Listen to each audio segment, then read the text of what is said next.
Assalamualaikum warahmatullahi wabarakatuh. Hai Sobat Karsa, kembali lagi bersama kami di acara podcast Ngopi Sehat. Ngobrol pintar seputar kesehatan di rumah podcast RSUD Karsa Husada Batu. Kali ini bersama saya Dr. Karin sebagai host podcast kali ini.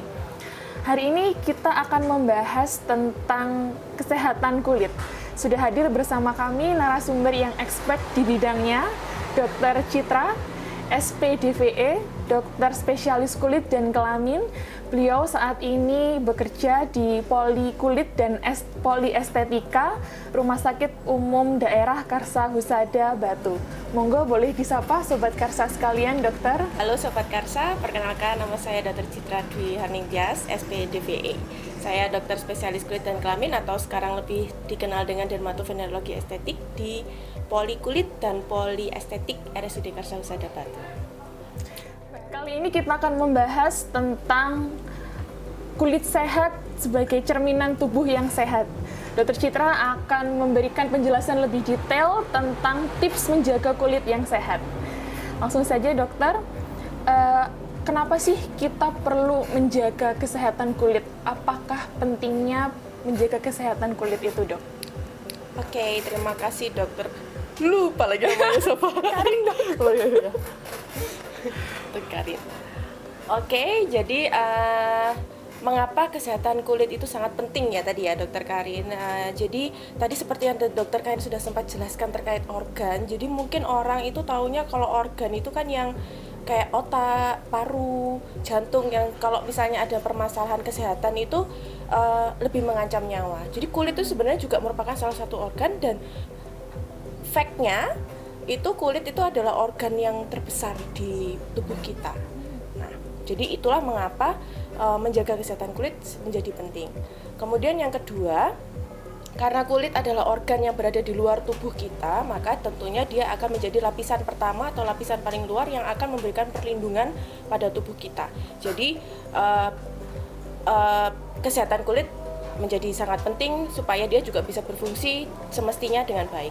Kemudian yang ketiga, kulit itu bukan hanya sesuatu yang mungkin menjadi tampilan atau yang dilihat sebagai estetik atau kecantikan yang mungkin menjadi gambaran dari tubuh kita, tapi dia juga mempunyai fungsi-fungsi penting lainnya. Misalnya seperti perlindungan dari yang tadi dokter Karin jelaskan, kuman, polusi, sinar matahari. Dia juga memiliki fungsi sebagai pengatur suhu tubuh juga. Selain itu juga jadi ini ya, indera peraba ya, juga itu fungsi penting juga. Seperti itu dokter. Baik, terima kasih dokter. Untuk selanjutnya dokter, sebenarnya standar kulit yang sehat itu yang seperti apa dokter? Apakah harus yang bersih ataukah harus yang glowing? Nah, kan stigma masyarakat dengan persepsinya yang berbeda-beda. Nah, sebenarnya standar kulit yang sehat itu yang seperti apa, dok?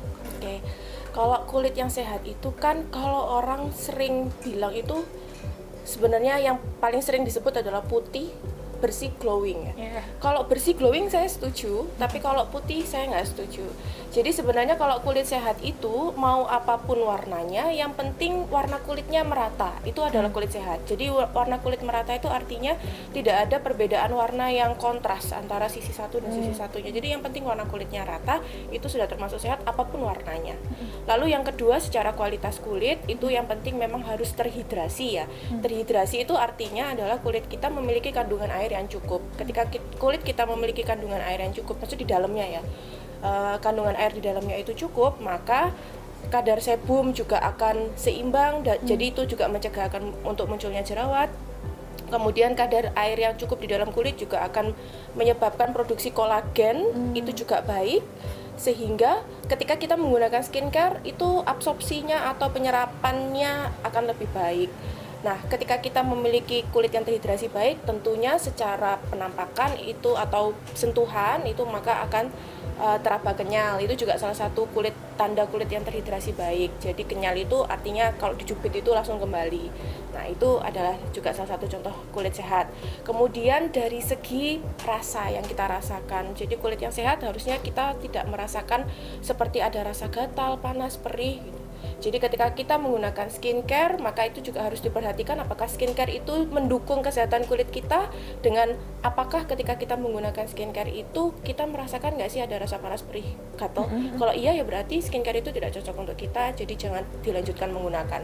Jadi bukannya tambah sehat, nanti jadi tambah penyakit kalau kita meneruskan skincare yang menyebabkan rasa seperti itu.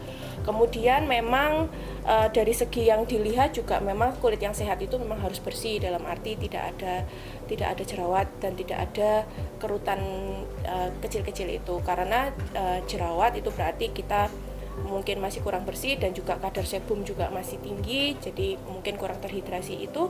Sedangkan kalau garis-garis halus itu tanda penuaan dini. Nah, itu bisa akibat dari sinar matahari. Berarti mungkin kita kurang menggunakan sunscreen sebagai perlindungan diri. Jadi itu juga penting penggunaan sunscreen. Kemudian glowing. Glowing itu kan artinya apa sih yang menyebabkan glowing atau apa yang menyebabkan tidak glowing adalah karena adanya penumpukan sel-sel kulit mati di permukaan kulit luar kita. Jadi memang kulit kita secara alami akan mengalami sirkul pergantian sel.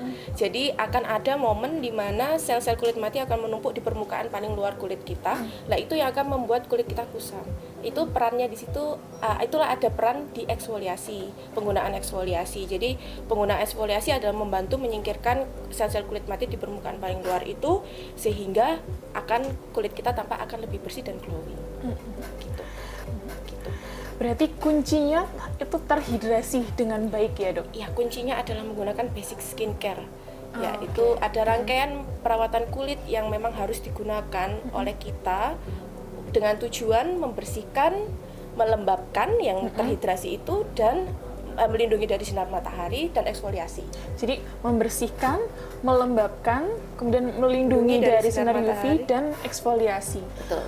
Untuk tahapannya, Dok, mungkin skincare basic yang untuk memenuhi 4 tahapan ini apa aja, Dokter?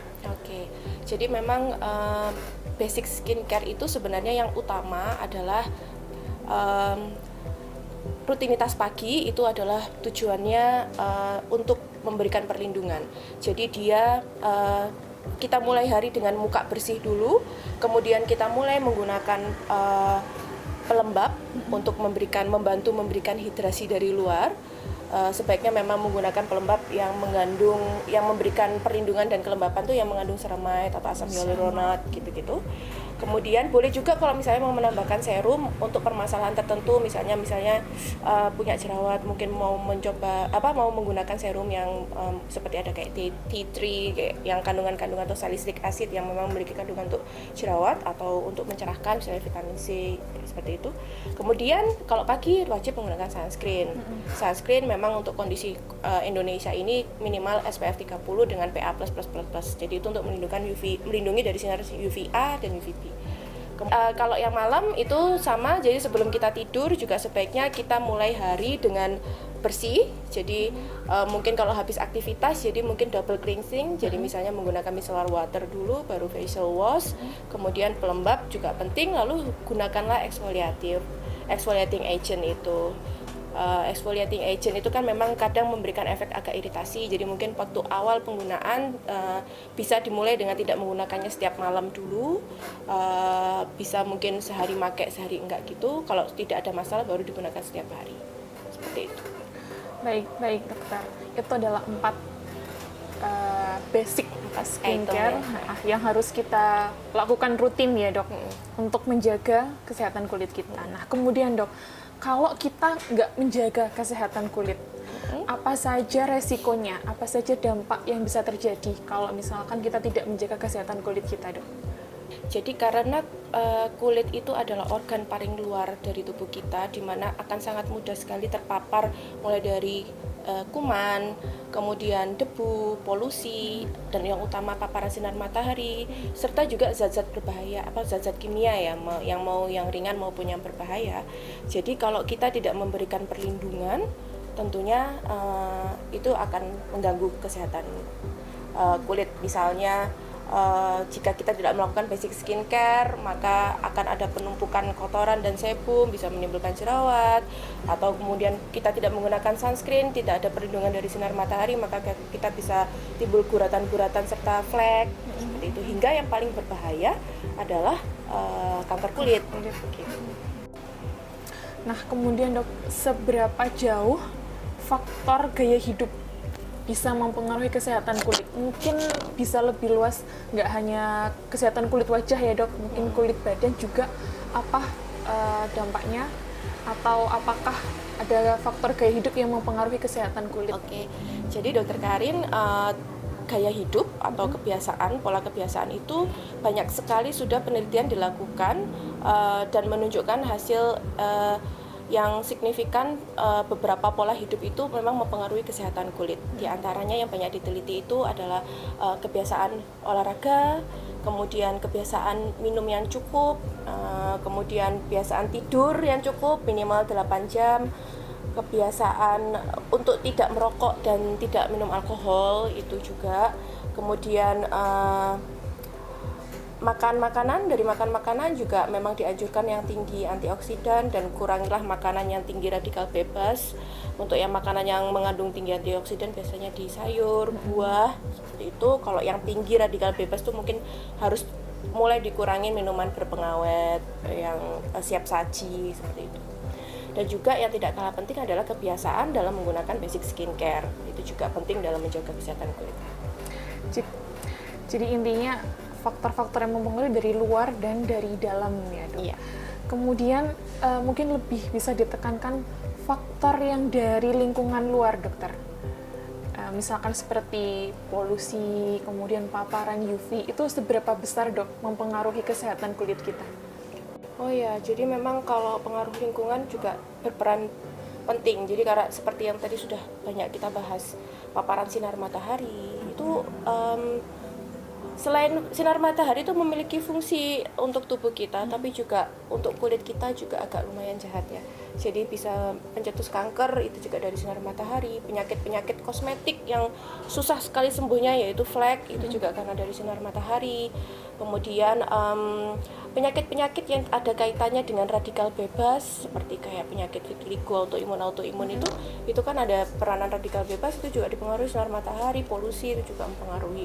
Banyak juga penyakit kulit seperti kayak dermatitis atopi atau eksim, itu juga ada penelitiannya yang menunjukkan tingginya polusi itu juga meningkatkan tingkat kekambuhan eksim itu sendiri. Kemudian paparan-paparan bahan kimia, kalau kita ngomongin itu juga banyak sekali penyakit kulit akibat pada orang bekerja. Nah, itu juga sering sekali disebabkan oleh paparan bahan kimia dari tempatnya dia bekerja. Jadi ya memang pengaruh lingkungan itu tidak bisa lepas dari kesehatan kulit. Mungkin awam masih belum jelas ya dok, mungkin beberapa masih belum mengerti sinar UV itu nggak hanya ditimbulkan dari adanya sinar matahari. Kalau misalkan pun kita di ruangan tertutup, tapi ada cahaya dari lampu, mungkin dari layar, apakah sinar UV-nya juga bisa mempengaruhi kesehatan kulit kita dok? Oh ya, memang perlu diketahui bahwa sinar UV itu tidak berarti harus yang kita di outdoor terpapar langsung sinar matahari. Itu tidak cuma itu, tapi juga ketika kita di dalam rumah, selama itu adalah jam-jam ada matahari, mungkin kalau mendung gitu ya, mungkin banyak sekali pasien tuh kalau disuruh pakai sunscreen bilangnya, dok tapi saya tuh di rumah aja kegiatannya. Ya tetap selama ada sinar matahari di bumi ini, ya tetap akan ada sinar UV yang tetap bisa menembus masuk ke dalam rumah. Jadi tetap gunakan sunscreen seperti itu. Untuk penggunaan sunscreen sendiri dok, itu pada anak-anak itu kan sekarang banyak nih dok info di media sosial, ternyata anak-anak pun itu juga mulai direkomendasikan menggunakan sunscreen walaupun memang aktivitasnya di dalam ruangan ataupun di luar ruangan. Ini mulai usia berapa dokter untuk anak-anak harus menggunakan sunscreen? Ada yang memang menganjurkan itu setelah usia 6 bulan ya. 6 bulan. Sudah bisa menggunakan sunscreen. Dan pilihlah sunscreen yang physical. Jadi kan sunscreen itu ada physical, ada yang chemical. Itu tergantung bahan yang dikandung di dalamnya. Maka yang aman untuk anak-anak itu yang physical. Jadi pastikan juga bukan hybrid. Kan ada juga yang campuran antara physical dan chemical. Nah, itu namanya hybrid nyebutnya. Itu juga tidak bisa untuk anak-anak. Jadi memang harus yang murni physical. Biasanya isinya itu yang biasanya ada zinc oxide, titanium oxide, jadi yang belakangnya ada oxide-nya itu. Berarti yang fisikal ya dok ya, aman untuk anak-anak. Banyak. Jadi mungkin keluhan penyakit kulit dan estetika itu memang masih banyak di Indonesia. Kalau untuk yang estetika itu seperti akne, kemudian apa lagi dok? Selain flek hitam, terus kerutan, itu juga masalah estetika ya dok. Untuk masalah kulit yang lainnya yang masih banyak kayak infeksi bakteri, virus, jamur, kemudian alergi mungkin ya dok yang masih banyak karena sekarang mungkin gaya hidupnya banyak yang konsumsi ultra processed food, ya mungkin itu juga mempengaruhi kesehatan kulit. Nah kemudian dok, untuk menjaga kesehatan kulit, apakah diperlukan pemeriksaan rutin ke dokter spesialis kulit? Oke. Yang paling utama adalah ketika kita memiliki masalah kulit tentunya ya. Jadi ketika kita ada keluhan di kulit atau mungkin muncul sesuatu di kulit, maka segera konsultasikanlah ke ahlinya, yaitu dokter spesialis kulit dan kelamin. Jangan melakukan self-diagnose and self-treatment. Sering sekali pasien itu datang ke kita sudah melalui proses self-diagnose dan self-treatment, yaitu mendiagnosis sendiri dan mengobatinya sendiri. Jadi kayak datang, dok saya tuh ini kemarin sakit jamur, lalu sudah saya kasih obat jamur, ternyata kok tidak sembuh-sembuh. Datang ke saya lihat ya itu bukan jamur gitu ya, jadi ya memang gimana bisa sembuh gitu ya. Jadi ya memang kalau sudah ada keluhan ya sudah segera aja, karena ketika dia melakukan self diagnose dan self treatment itu datang ke kita itu sudah dalam bentuk yang membuat kadang kondisinya itu sudah nggak karu-karuan, jadi menyulitkan kita juga dalam mendiagnos. Kemudian wah ini apa ya, tapi kalau yang jamur kok jelas bukan, tapi apa gitu ya, jadi kurang jelas kemudian. Jadi ya sedini mungkin datang saja untuk memeriksakan itu. Lalu yang kedua mungkin ketika hendak memulai menggunakan skincare ya, menurut saya tuh konsultasikan terlebih dahulu apakah produk ini sesuai dengan kondisi kulit kita, apakah memang kulit saya memang memerlukan obat ini, apalagi jika dia menggunakan zat aktif atau etiket biru ya, itu harus dengan pengawasan dokter banget, karena ada salep-salep yang tidak bisa digunakan dalam jangka waktu lama. Memang memberikan efek bagus, tapi itu ada masanya dalam penggunaan itu. Jadi misalnya ada kayak untuk flek gitu, memang ada krim utama yang akan kita berikan, tapi itu akan setelah 3 bulan tuh dia punya holiday period namanya. Jadi dia harus dihentikan dulu untuk diberikan, nanti kita berikan pengganti salep lain untuk holiday periodnya dia itu, baru nanti setelah 3 bulan mungkin kita bisa mulai lagi memberikan zat utamanya atau kandungan utamanya. Karena kalau itu digunakan dalam jangka waktu lama, efek sampingnya bisa muncul, dan untuk mengatasi efek sampingnya juga lebih nggak mudah gitu. Jadi ya pastikan konsultasi ke dokter spesialis kulit. Kalau dilihat dari trennya sih memang masyarakat lagi banyak gencar-gencarnya olahraga, kemudian jadi kan menjaga dari dalam dan dari luar sebagai treatment untuk estetikanya ya dok. Nah kebetulan dengan adanya tren itu, di Karsa Husada, di rumah sakit kami juga ada poli estetika selain ada poli kulit. Nah, di poli estetika dok, apa saja layanan yang bisa dilakukan di sana? Treatment apa saja yang bisa dilakukan di sana dokter? Oke, jadi kita memang akan ada pelayanan atau poli baru, poli estetika. Jadi poli estetika itu akan memfasilitasi sobat Karsa yang memiliki permasalahan dalam bidang estetik dan kosmetik. Dia secara eksekutif akan bisa dilayani dan diterapi di poli estetika ini. Jadi apa saja sih yang bisa yang akan kita berikan di poli estetika? Pertama, memang pasti kita akan menyediakan produk. Kita akan menyediakan produk skincare yang ada beberapa yang merupakan racikan dari dokter spesialis kulit dan kelamin. Itu bisa bisa digunakan oleh Sobat Karsa yang memiliki masalah di kulit dan kelamin. Kemudian untuk treatmentnya cukup lengkap.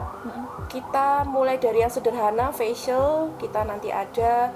Kemudian peeling, kita juga punya beberapa produk peeling sesuai dengan keluhannya. Kemudian kita juga punya laser yang cukup lengkap juga. Laser bisa untuk laser jerawat, laser untuk flek, laser untuk tanda lahir. Kemudian laser juga bisa untuk cukup banyak ya. Kemudian kalau yang tindakan lebih dalam lagi mungkin suntik-suntik, kita punya juga bisa melayani botox untuk injeksi untuk mengencangkan kerutan-kerutan. Kemudian skin booster, kita juga akan mempunyai beberapa variasi skin booster sesuai dengan kebutuhan pasien. Kemudian kalau misalnya punya tai lalat atau kutil gitu, kita juga nanti akan ada bedah listrik atau electrocauter, itu juga kita nanti akan melayani itu juga. Kemudian sama ada spa dan massage. Jadi spa dan massage untuk dewasa dan bayi. Dan bayi juga. Dan bayi juga. Cukup. Dan bayi juga. Dan bayi juga. Cukup lengkap ya dok, mulai dari treatment basic sampai yang invasif. Iya. Dan untuk yang relaxing juga, baik untuk dewasa maupun anak-anak. Iya. Nah, terakhir dokter, mohon diberikan tips dan trik bagaimana menjaga kesehatan kulit yang sehat, di mana kulit adalah cerminan dari tubuh yang sehat. Monggo dok. Oke, jadi tips untuk Sobat Karsa dalam menjaga kesehatan kulit itu sebenarnya kita kalau ngomongin menjaga kesehatan itu mau kesehatan apapun itu sebenarnya yang paling utama adalah perlindungan dan pencegahan ya, preventif. Jadi ya tips dari saya untuk kesehatan kulit juga itu pencegahan dan perlindungan. Maka gunakanlah basic skincare dan sunscreen utamanya itu jangan sampai pernah terlewatkan. Lalu yang kedua tadi gaya hidup sehat dan hindari stres, itu juga perlu dibiasakan, diusahakan untuk dijadikan kebiasaan hidup. Kemudian yang ketiga itu konsultasilah. Apabila ada permasalahan di kulit atau sesuatu yang dipertanyakan di kulit kita atau hendak menggunakan skincare, sebaiknya lakukanlah konsultasi dulu di ahlinya dan di tempat yang terpercaya. Mungkin bisa nanti berkunjung ke Poliestetik RSUD Karsawisata dan konsultasi dengan dokter spesialis kulit dan kelaminnya. Gitu. Baik, terima kasih banyak dokter atas kesempatannya pada podcast kali ini. Terima kasih juga dokter Karin. Terima kasih Sobat Karsa yang sudah menyaksikan podcast kita kali ini. Supaya Sobat Karsa sekalian update tentang berbagai informasi seputar kesehatan, jangan lupa follow Instagram kami, Facebook, TikTok, komen, dan juga subscribe YouTube channel kami. Sampai jumpa di podcast selanjutnya.